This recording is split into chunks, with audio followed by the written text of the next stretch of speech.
Lina had grown up with the local legend of the Whispering Woods, a dense forest on the edge of town that everyone avoided after dark. People said if you wandered too far inside, you'd hear faint whispers calling your name. Some who ventured in were never seen again, their voices becoming part of the whispering that echoed among the trees.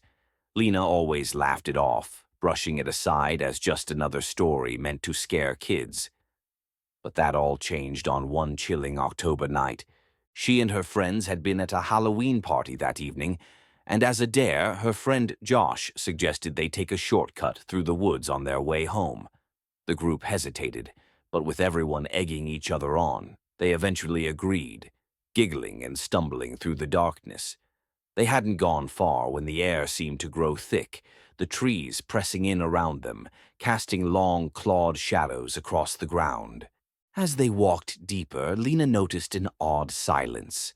The laughter had faded, and the only sound was the crunch of leaves underfoot. She was about to suggest they turn back when she heard it.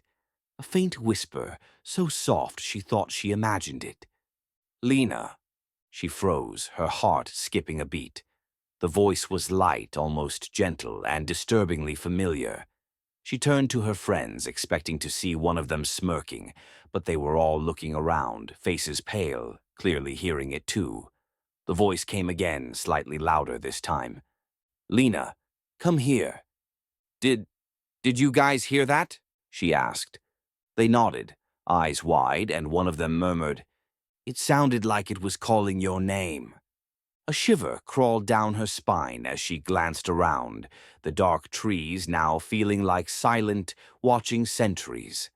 Against her better judgment, Lina took a few steps in the direction of the voice, her friends calling out for her to stop, their words muffled by the growing hum in her ears.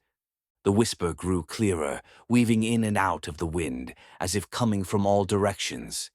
"Lina, come find me." Drawn forward, almost in a trance, she ventured deeper into the forest, her flashlight flickering weakly. The whispers became voices now, overlapping, like dozens of people calling her name from far away.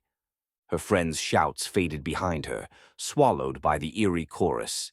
And then she saw it, a faint, bluish light flickering through the trees, just ahead.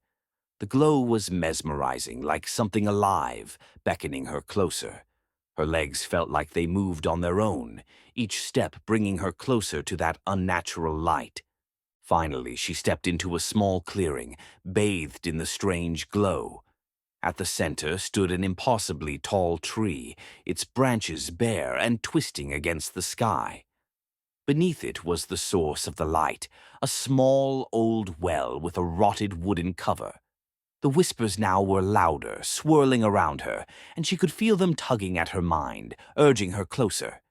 Peering over the edge, she looked down into the darkness below, the faint glow illuminating nothing but empty shadows. She felt a chill, like something was staring back from the depths. And then a voice spoke from inside the well, much clearer than before.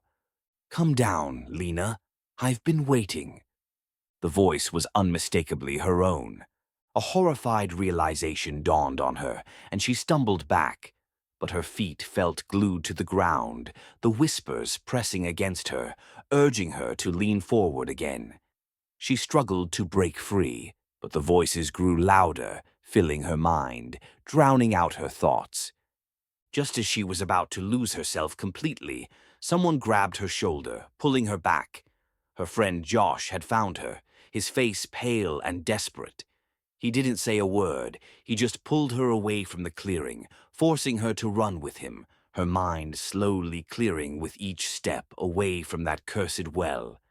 They ran and ran, the whispers fading, the dark trees blurring around them, until they finally burst out of the forest, collapsing onto the ground, gasping for air. The others were there, shaken and silent, waiting for them. They said nothing.